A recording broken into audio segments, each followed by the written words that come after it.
好啦，咁又係我 Nelson 阿星啦，咁再次嚟到一個新世界188啦，同大家更新一啲最新嘅資料嘅。咁呢個盤大家知道啦，係我哋深圳地鐵3號線永湖站嘅一個上蓋物業嘅。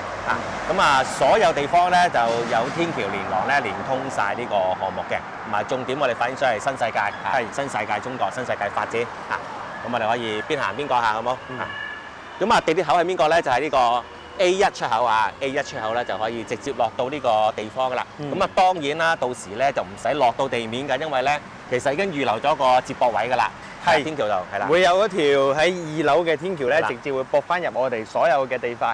因為我哋新世界呢度一共有6個地塊嘅。係啦，01、02、03、04、05、06都駁通晒㗎。駁通晒係啦，係咁風雨無阻嘅係。然後呢一個樓盤嘅話咧，就係身處咧係龍崗嘅3號線永湖地鐵站啊嘛。咁其實呢度往上2個站咧就係大運站啦。咁大運嗰邊咧就發展得非常之成熟，而且係龍崗嘅真正嘅中心區嚟嘅依家。即係我哋叫做大運輸樓啦，因為嗰度好多地線啊嘛。除咗呢條3號線可以去到之外，咁我哋嘅14號線啦、16號線啦，同埋嚟緊嘅27號線啦，仲有好多咁嘅城際軌道啦，其實都喺嗰度穿梭交集嘅，係我哋一個樞紐嘅位置嚟嘅嚇。係啦，同埋咧，我哋依家呢一個地鐵站永湖地鐵站，大家坐上地鐵嘅話咧，只需要45分鐘時間咧，我哋就可以翻到去羅湖口岸噶啦。冇錯。咁我哋可以其實搭幾個站啦，7、8個站可以去翻我哋大家香港好熟悉嘅布吉係啦，小香港係啦。去到布吉嘅話咧，你可以繼續搭翻呢個3號線落翻去我哋羅湖嗰邊就得，或者你係去福田嘅話咧，可以轉翻你14號線去翻江夏北，咁再轉呢個係10號線咧，就可以去到福田口岸嘅。咁其實你話呢幾個口岸，即係蓮塘又好啦，羅湖又好啦，同埋呢個皇崗福田都好啦，其實 around 都係40分鐘左右30-40分左右嘅一個地鐵嘅車程。如果的嘅話就更加方便啦，的可能咧就半個鐘左右搞掂，係嘛？係啦，同埋呢一邊嘅呢個生活配套咧都係非常之足夠嘅。其實我都係住喺呢頭啫嘛。係啦，咁我都住喺呢度嘅話咧，周邊嘅所有嘅商業配套啦，無論係讀書又好啦、醫療又好啦，即係衣食住行咧，呢啲全部係齊全係有晒嘅。呢度唔係一個新發展嘅區域，呢一度龍崗區咧都已經係發展咗有成20-30年嘅時間㗎啦。咁依家我哋呢一個片區咧就係叫做舊改，因為以前係188工業區，咁依家咧就俾新世界徵咗落嚟啦。咁政府咧邀請新世界過嚟開發咧，就改為咗新世界188號嘅一個樓盤。係啦，咁其實我諗應該咧好多發展商咧都候住呢塊地嘅，不過咧咁大規模嘅地咁龍崗政府都揀下㗎嘛，先揀發展商㗎嘛，梗係揀個有實力㗎嘛，即係香港發展商背景係啦，同埋因為佢希望嘅面積係嘛，希望呢一度咧未來一定會有商場啦、有社區啦，然後有埋學校啦。咁依家咧係香港中文大學嘅時進學校咧，就已經係過咗嚟呢度，咁係有一個9年義務制教育嘅。咁再加上咧未來咧，我哋樓下咧會有一個6萬方嘅商業體，係啦。係啦，暫時個名叫全福利當然咧唔會係 K11啦因為 K11咧我哋蛇口已經有 K11 Ecoast 㗎啦，咁呢個可能會係新世界旗下另一個品牌一個商業啦咁其實見到咧，我哋都去參觀下，售樓處咧其實定期都喺度更新緊啲最新嘅資訊俾大家嘅。咁其實我哋香港朋友仔咧對於新世界咧就好熟悉咁可能咧深圳朋友仔咧未必咁熟悉嘅話咧，佢都做咗一個簡單嘅一個介紹嘅。新世界背後咧就係周大福周大福背後就係同哥4大家族所以大家嘅實力咧不容忽視嘅，係啦。咁除咗周大福之後咧，咁新世界咧喺深圳早期都開發咗幾個豪宅項目嘅，包括喺鹽田嗰邊嘅以山花園都係別墅為主嘅。咁另外我哋喺我哋前海嗰邊後花園啦，尖江沙邊都係啲頂豪一啲純粹純別墅一個小區，係啦。咁另外頭先有講過啦我哋新世界都啲寫字樓嘅，都係前海嗰邊嘅咁另外頭先有講過就係商業嘅有 K11 Ecoast 蛇口嗰邊嘅啦咁所以咧嚟緊咧應該我呢邊咧未必係 K11啦同埋咧都好巴閉㗎嗱。其實嚟講啦，全球Top 50嘅酒店咧，我哋香港新世界位於尖東嗰邊咧嗰個瑰麗酒店咧 Rosewood 咧係攞咗呢個 number 1嘅，咁呢邊都應該都唔係 Rosewood 㗎啦應該。其實我覺得睇咗咁呢一埲牆咧，只能夠講新世界真係好有品味冇錯，設計啲嘢係好靚啦，好超前係非常之頂級嘅，係啦。咁再轉過嚟，咁呢個地圖其實我哋之前都介紹過好多次㗎啦，咁我哋咧就可以忽略佢都唔緊要嘅。咁我想同大家過去望一望嗰邊啦咁呢都係一啲比較新嘅一啲咁嘅資料係啦。咁呢個咧就係新世界188號啦，係一個90萬平方米嘅一個大型綜合生活體嘅一個項目咁星其實都阿星比較熟啲，因為係龍崗嘅女仔嘛。咁而家我哋呢個位置咧就係我哋一個龍崗大運嘅一個門戶啦，即係我哋可能喺其他區域咧進入龍崗之前咧必經之路嚟㗎嘛。係。所以咧政府咧係會着力咧去打造得比較靚仔啲嘅，都揾啲比較勁嘅發展商啦，內地揾星河啦，香港揾咗新世界咧，共同打造呢個片區咁樣嘅。咁啊交通方面咧唔使講啦，非常之方便㗎啦嚇，3號線、14號線、16號線等等啦，新大城際都有。呢一個咧就係大運中心大運天地啊嘛。係。咁大運天地嗰度咧，嗱呢個咧就係中海九張啊嘛。咁望住咧就係呢個景。再加埋呢邊有個湖嘅，係有個湖景嘅。咁嗰度嘅房價咧去到成6萬幾蚊、7萬蚊嘅單價嘅。我哋依家呢一度嘅單價咧就係3萬3嘅咋。係。我哋差2個地鐵站咋。差2個地鐵站差一半嘅價格。係啦。咁啊，同埋嗰邊咧，除咗有啲體育場館啦，好多明星過去開演唱會啦嚇。咁另外嗰邊都有一個華潤打造嘅商場啦，大運天地係啦，大運天地。同埋香港中文大學咧都喺嗰度啦。香港中文大學嘅深圳分校都喺嗰邊嘅。嗱，咁見到咧即係資源非常之豐富，咁啊，我哋 Coco Park 都有啦，啊永東至東巴都有啦，3號會員店都有啦嚇，咁啊基本上我都諗唔出有啲仲爭啲咩嘢啦，基本上都齊晒㗎啦。因為買龍崗就係買成熟，我哋上一條片有講過，光明買未來，龍崗買現在。係，因為已經即係發展咗超過30年㗎嘛，龍崗呢個片區係啦，係啦。咁另外頭先都有講過一啲佢設計理念啦嚇。大家相信新世界嘅一個品味啦，同埋咧今次呢個項目都係一個新規嘅產品啦，實用率咧就係超高㗎，咁啊去到咧90%幾，甚至乎咧去到咧有啲差唔多去到100%咁滯嘅，同埋咧都係咧我哋頭先都有講過嘅，6個區咧都有呢個有蓋嘅行人天橋，全部連通晒嘅嚇，咁啊無論你係即係翻屋企啊，或者係放工翻嚟，可能去行下商場啊，都非常之方便嘅嚇，冇錯，係啦。咁另外就係話，可能裏邊嘅成個小區啦，都會好多一啲咁嘅藝術品啊、裝置品啊，令到成個生活嗰個氣息會更加濃厚啲啦嚇。呢個我覺得最大家要關心嘅係呢樣嘢，因為佢嘅物業公司咧都係香港物業公司，係新世界自己自持嘅物業嚟嘅。冇錯，係啦，因為物業公司咧係好考究嘅。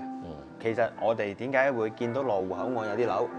好有啲大家都係20年嘅，有啲甩皮甩骨，有啲咧仲保養得幾新淨咧。其實就係關乎於物業公司對於呢層樓嘅保養。係啦，其實同人都一樣，識保養咧，唔識保養咧就係差好多。同樣都係40、50歲，有啲睇起上咧60、70歲嘅人，大家睇起上咧好似30幾歲咁樣啦。所以樓都係一樣㗎。嗱，揾個好嘅物業管理公司咧，會非常之可以為你個物業咧保值或者係增值啊。係嘛？OK，咁啊大概係咁樣啦。基本上我哋都可以了解到我哋成個項目嘅配套非常之成熟，係啦，非常之齊全。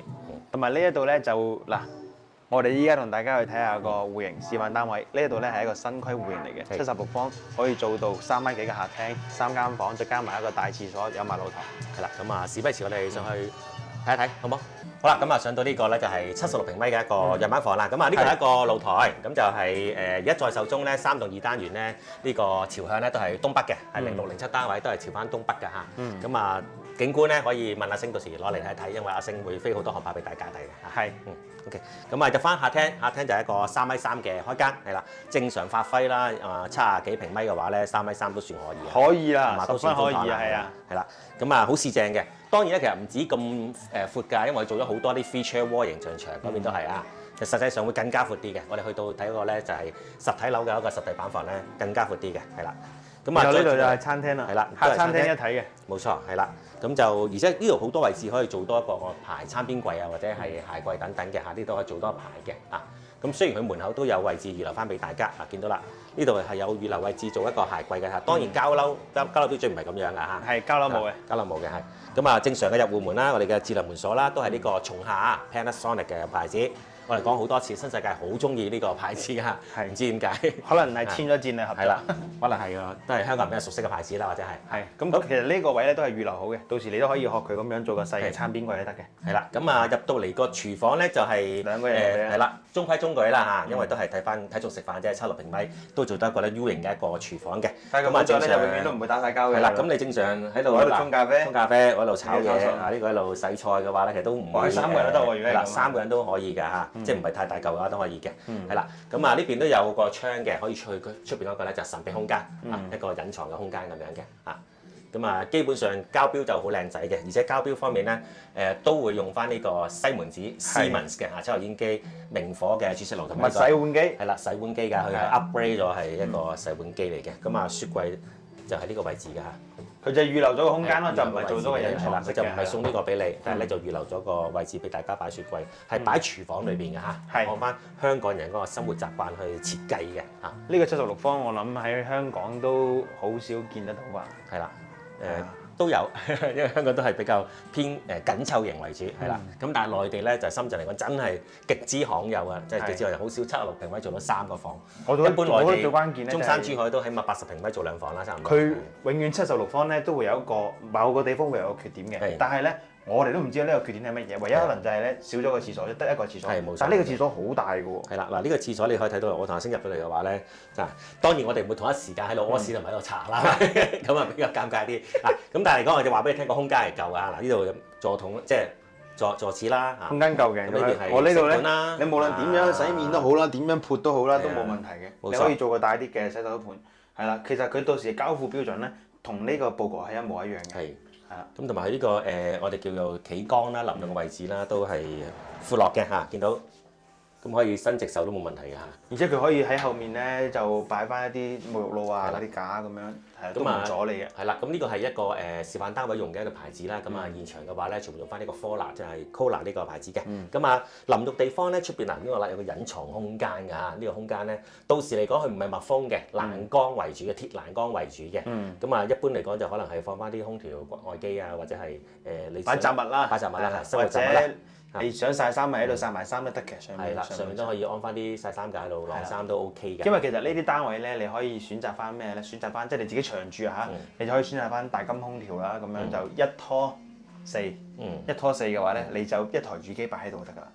係啦，或者你揾一個窗台擺部主機咧，呢度個位咧，你完全可以利用晒都得嘅。因為當係一個即係士多房嘅，香港好多啲即係私樓啦，或者係啲豪宅啦，都有一個即係叫雜物房、士多房，擺啲唔等使嘅嘢嘅嚇。咁就我哋3間房間，咁其實頭先阿星都講咗啦，其實呢個服務型嚟講咧，基本上咧係冇咩缺點啊。如果你揾到缺點咧，可以留言同我哋嚇，即係 battle 一下，係冇問題，冇問題嘅嚇。呢啲新規面積嗱，咁啊窗台都1米㗎啦，係啦，1米嘅一個窗台嘅話咧，所以你其實攞多20 cm 咧，就可以做到張1.2床4尺床㗎啦嚇。咁啊4尺床我哋香港雙人床嘅一個標準嚟㗎，最低標準啦，當然係啊。咁啊4尺床就係雙人床㗎啦。咁同埋咧，佢個設計都係非常之值得大家參考嘅。通常呢啲有啲橫梁壓頂嗰啲咧，佢就做晒呢啲咁嘅圓弧形嘅一個包邊啦，化晒嘅，係啦，唔會覺得會壓抑嘅，係啦。係啦，你唔會覺得條梁喺度頂住你嘅。咁下邊窗台嘅話咧，佢又突出咗嚟，係啦。咁下邊可以做啲咁嘅櫃桶，做翻啲收納，係啦。兩邊咧做翻一個軟包，係啦。咁啊成個感覺咧非常之舒服，你唔會覺得係好似瞓喺窗台咁樣，好似好凄涼咁樣啊，好冰冷咁樣，唔係啊，好温暖，好舒服嘅，係啦，成個感覺係啦。咁另外咧，如果你嫌張床細咧，你就托出嚟就得㗎啦，再整出嚟。你托㗎呢啲係啦，你托到1.5啊、1.8都冇問題，因為房係好大啊。咁你見到呢度都擺張咧，就係差唔多成1.2米嘅一個書台嘅，而且係仲有衣櫃位置。有個1米嘅衣櫃。係咯，仲有個衣櫃位置㗎，所以然後佢發展商咁樣整咧，就係用咗呢啲透明嘅咧，磨砂咧就覺得個空間再大啲啦。但係實際呢一埲牆喺度嘅時候咧，都唔影響佢入面空間嘅。你甚至可以將個衣櫃咧就打斜放，即係擺翻橫。係啦，打翻埋靠牆呢邊，靠牆擺就得㗎啦。你呢個位置空間一啲都唔影響。咁啊，張書台就可以再做大少少得，做翻趟門啊個衣櫃。係啦。好，咁我哋再睇睇啊第2間房間係啦。呢個房間我真係十分之驚喜嘅。係啦。咁啊呢個係一個對開嘅啦 L 型窗台一個陽光房啦。咁啊其實我哋而家睇到嘅床啊，或者係呢個書台啊，其實下邊咧都係一個全陣送嘅一個超過1米咁闊嘅一個窗台嚟嘅啊。呢個都係真係咧，其實你就係攞多20 cm 嘅啫，攞多20 cm 咧就做嗰張1.2牆，做張細尺床，而且咧真係好骨子下，即係唔會話好壓迫啊、好擠迫咁樣啊，即係唔會真係唔係好可憐咁樣塊窗台，下邊真係有櫃桶俾大家擺下嘢啦。咁見到啦，大概就係咁長20 cm 左右啦，一個手掌咁闊啦，係啦，係啦，冇錯，因為後邊就係窗台嚟啦。係啦，同埋我覺得呢個佢啲細嘅戶型啊。最關鍵咧係個衣櫃咧，有時好難擺嘅。呢啲陽光房啊嘛，我哋叫做，但係偷面積偷得好犀利。咁我哋見到咧，其實就係嗰個衣櫃。佢衣櫃做到內嵌嘅話咧，係非常之有優勢嘅。如果唔係嘅話咧，你個衣櫃如果做到我依家新奇嘅呢度咧，就好尷尬。係啦，好尷尬。你即係呢個工作台個位就要縮翻入去。或者有啲可能要犧牲一半或者係部分嘅窗台咧，係啦，要擺上去嘅衣櫃咁樣。係啦，好嗰啲。即係好夾硬嚟咯。係我哋覺得係啦。咁呢啲先係真正嘅新規。因為你嗰啲上面又唔到頂啦，下邊又落唔到地啦，就係中間嗰橛嘅啫。咁其實你衣櫃面積咧，等於咧就變相縮細咗一半嘅。咁呢個咧係頂天立地啊，可以做到足嘅嚇。因為新規面積咧係3米高度嘅，係啦，由頂做到落地都得嘅，係啦。咁呢度都係啦，都係做咗張超過1.2米嘅大書台啦，下邊都係偷嗰啲位做翻啲櫃桶仔啦嚇。咁啊非常之實用嘅一個房間嚟，而且夠晒光猛嘅嘛，兩邊都有窗，係啦，兩邊都有窗夠光猛嘅嚇。其實即係你話小朋友讀書啊呢啲咧，你整張台係嗰啲逆壓嘅，即係可以拉出嚟少少，咁你隻腳咪放得好舒服咯，就唔會頂住隻腳啊嘛。因為你個空間係絕對足夠大嘅，即係可以做個軌道，可以再拉出嚟嗰啲咯，拉出少少係啦，拉出大概20-30 cm 左右差唔多啦。咁又非常之實用，非常之空間非常之見使嘅。係。咁啊，其實呢個位置咧就非常之聰明啦。嗱，呢個位置咧係一個我哋嗰個即係正區一個盡頭位啦。其實呢個後邊咧就係啱好2個衣櫃，係啦。呢度即係中分嘅。啊，左邊咧又俾咗呢間陽光房，咁啊右邊咧就係俾咗呢間住房做一個衣櫃嘅。我甚至個客話佢要喺呢度，佢都要整組櫃。係啊，其實佢話要擺佢啲公仔啊。係啦，都有成20 cm 深㗎呢個位置。擺嗰啲公仔，然後下邊咧擺啲少少雜物。係啦，擺啲紙巾啊，啲咩嘢？做幾個層架嘅話，其實都非常之好用嘅呢個位置，係啦，一啲都冇浪費嘅嚇。咁啊，再轉過嚟我哋嘅第3間房間就係我哋嘅主人房啦。今次終於可以睇到咧，呢個窗台咧係有幾咁深啊！呢個窗台啊，係啦。講真，我讀書嗰時張牀都冇咁大。讀書我細個真係同你講，真係兩尺半。2尺半咧就係75 cm 左右啊，呢度係1米啊，即係我哋細個瞓啲床係75 cm 碌架床嚟上下，因為屋企兄弟姊妹比較多少少，咁所以呢個其實窗台咧非常之奢侈啊，真係可以當張即係單人床瞓都得 ，day bed 啦我哋叫做日頭喺度即係攤頭下嘅一個位置啦，係嘛？有時出去做完嘢啊，拍完片啊，成身大汗啊，又唔想沖涼住，又唔想換衫住，咁可以喺度坐喺度 hea 下啊嘛，係嘛？有啲人唔中意話即係著完外邊啲衫咧，直接瞓上床。我都一定唔會。係啦，所以呢個位置咧就非常之好啦。咁你當然未必係用啲咁嘅布位啦，你用翻啲被嘅，然後再加張布包住，咁啊非常之簡單噶啦啊，容易清洗啊嘛。咁你整污糟咗就攞張被去洗衣機洗一洗就搞掂噶啦，係。咁啊，呢度都係擺張1.5米啊，即係5尺床嘅嚇，做到3邊落床啦。咁啊，過道咧非常之寬敞，即係唔係話逼逼夾夾嗰啲，即係唔係監粗嚟嗰隻3邊落床，係真係正常人嗰隻咧3邊落床。又唔使你拍埋一邊嘅，都唔使拍一邊嘅，係啦。咁啊，另外最緊要都係呢個位置，真係非常之值得點讚，即係再次點讚嘅位置。佢就係一個咧內嵌式嘅一個衣櫃位置。咁啊，深度嚟講咧，係其實係有呢個60 cm 嘅一個深度嘅，係而家可以咧做到頂天立地一個位置啊，收納空間咧，即係咧可以增加多一倍嘅，比方喺窗台上面咧係增加多一倍一個收納嘅空間嘅嚇。非常之實用嘅一個設計嚟嘅。咁啊，示範單位睇完啦，咁就76平米，跟住做到3個房間啦，而且係每個房間都空間都非常之闊落嘅。咁啊，唯一嘅缺點頭先我哋都講咗啦，就係得一個廁所，但係勝在廁所嘅空間咧都闊落，係嘛？即係唔會話太過逼夾，而且我哋沖涼嘅地方有個托錢空間啦、隱藏空間，可以俾你擺下雜物啦，即係等於多咗個士多房仔，係啦，香港叫士多房，係啦。咁而家價錢買幾多錢啦？因為我知道坊間咧好多嗰啲古靈精怪嘅報價，有啲話200萬，有啲話220幾萬，有啲230幾萬，咁實際上我哋官方嘅報價係幾多錢咧？嗱，首先咧230幾萬咧，238萬咧係有嘅，咁但係最低嗰個樓層同埋最高嗰個樓層係啦，咁嗰啲咧有我哋都唔會叫你買嘅，都唔建議你買，甚至唔會講嘅，係啦，咁你要預翻咧248萬左右咧。阿星咧先可以幫你喺76方呢度揀到靚嘅單位，傾到個靚嘅價錢。特別係而家呢個階段啦，因為市場開盤嘅話，其實都清咗一批啦。特別係呢個最搶手嘅76平米嘅話咧，咁啊單位所剩無幾㗎啦。咁啊而家阿星嘅話咧，就係同大家講呢個單位嘅話，大概係248萬先可以攞低落嚟嘅。咁啊住宅嚟講咧，都係1.5成嘅首期嘅，無論係深圳又好，香港人都好。咁啊1.5成首期咧，大概就係咧37萬左右啊，37萬嘅首期。係啦，咁我哋咧買賣嘅流程咧，首先大家需要俾多個訂金先啦，然後我哋喺約定嘅時間內咧俾埋首期。咁好啦喎，按揭啊嘛，我哋講緊按揭嘅方式。咁你要等到發展商封咗頂之後咧，先會開始放款嘅。但係呢個途中咧，你都要提供你嘅預結單啦、你嘅婚姻情況啦、你嘅所有證明啦，呢啲嘢咧俾到銀行去做一個初審嘅。因為呢樣嘢咧係對你係最安全、最有保障。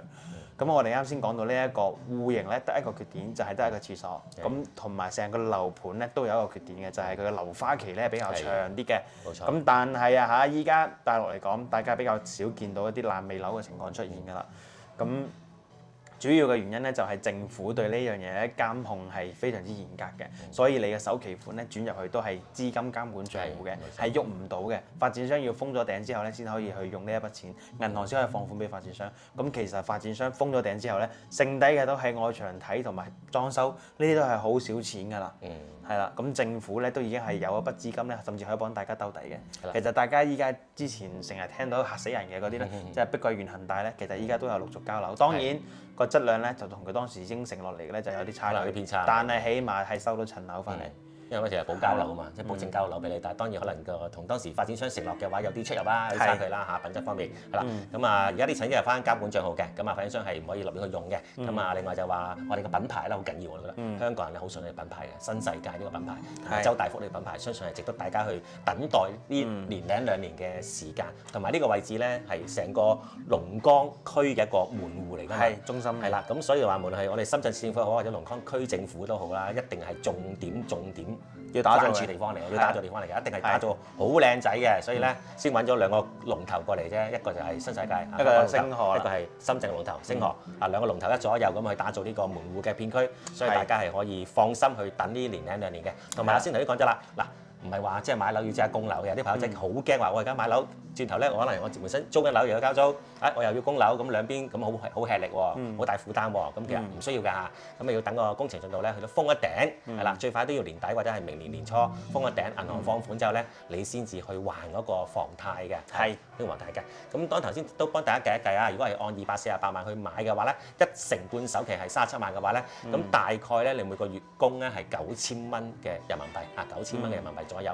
咁啊，對於即係我諗香港打工仔嚟講咧，呢個都唔係一個太重嘅負擔嚟嘅，就算一條友嘅話咧，我相信都可以輕鬆去供。其實9000零蚊喺大陸啲打工仔都冇乜壓力，係因為而家大家知道啊，深圳咧就係呢個IT 行業啦、AI 行業啦，啲高科技有無人機啦，係咪先？佢哋嗰啲底薪都有成3萬蚊起步㗎，嗰啲輕鬆年入過百萬嘅嗰啲好多都係啦，冇錯係啦，所以就唔會係太大壓力嘅。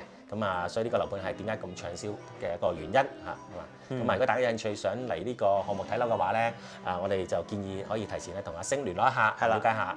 我嘅電話號碼咧係98889027嘅，你只需要出到嚟深圳咧個大關口咧，我都可以專車接送嘅。但係咧，如果你話好有興趣想睇新世界188咧，咁同埋咧，我哋又建議你會喺翻羅湖口岸啦、蓮河口岸呢兩個口岸出嚟嘅，因為喺呢兩個口岸出嚟咧，你先可以真正感受到我哋呢一個樓盤咧，只需要半個鐘嘅車程，30分鐘車程咧，你就可以嚟到新世界188號，而且咧你仲可以門口咧有條地鐵可以翻到去羅湖口岸嘅，屋企門口就係地鐵，樓下就係商場。呢個樓盤咧係非常之好，最緊要咧，我覺得就係佢嘅總價係好低嘅。呢個76方咧亦都係我升咧買得最多嘅一個戶型嚟㗎，因為佢首付咧最低啦，月供款咧又唔高喎。如果你諗下248萬買到3房，你可以喺深圳邊度買啊？70年住宅，大廳大房大廁所，有埋陽台，有埋廚房，乜都有晒嘅。即係你話放眼全個深圳啊，我願意咧係用新世界76方呢個戶型咧係同全個深圳嚟 PK。係啦，你可以嚟同我對比，因為嘅對比得最多咧，都係我哋拍片拍得好多嘅光明有運城。係冇錯，係啦。同埋呢口價講真啦，你想去隔離樓盤買嘅話咧，真係隔離樓盤嘅即係2房價錢，你呢度可以買到間3房。係啦，所以覺得真係可以咧實地過嚟感受下嘅，因為佢真係咧比我哋想象中嗰隻3房咧係非常之實用啊，同埋呢個係即係嗰個得房率咧好高啦，係啦，%，同埋你仲要擁有埋喺門口係地鐵喎，樓下係商場喎，仲要係香港嘅物業公司。冇錯，呢個都好緊要。香港物業公司頭先講，人都要靠保養啦，物業咧更加需要咧一間好嘅物業公司去幫你保養層樓，令到層樓咧可以經過20年、30年、40年之後咧都係咁值錢、咁保值嘅，係嘛？係咧轉手啊，出去放售嘅話咧都會更加容易啲，係嘛？最緊要最重要一樣嘢咧，新世界嘅盤就好靚啦，放眼全深圳都好靚。咁我哋拍得新世界咧，我哋都有我哋嘅優惠嘅，係啦，我哋喺保證到你喺新世界攞到一定係最平最抵嘅價格。係啦，咁我哋公司咧都會喺今個月6月份有6個名額咧係會贈你6年物業管理費嘅。6啊，6月份6名首成交嘅客戶啦，成交新世界客戶啦，可以得到呢個6年嘅物業管理費啊，非常之大手筆啊！係咁啊，大家咧千祈唔好錯過。如果你之前係睇咗未博取嘅話咧，咁啊而家係一個咧就落訂一個好時機啦，千祈要把呢個666嘅一個超級大優惠，好冇？好，今日嘅分享咧就暫告段落，我哋下晝再見，拜拜，拜拜。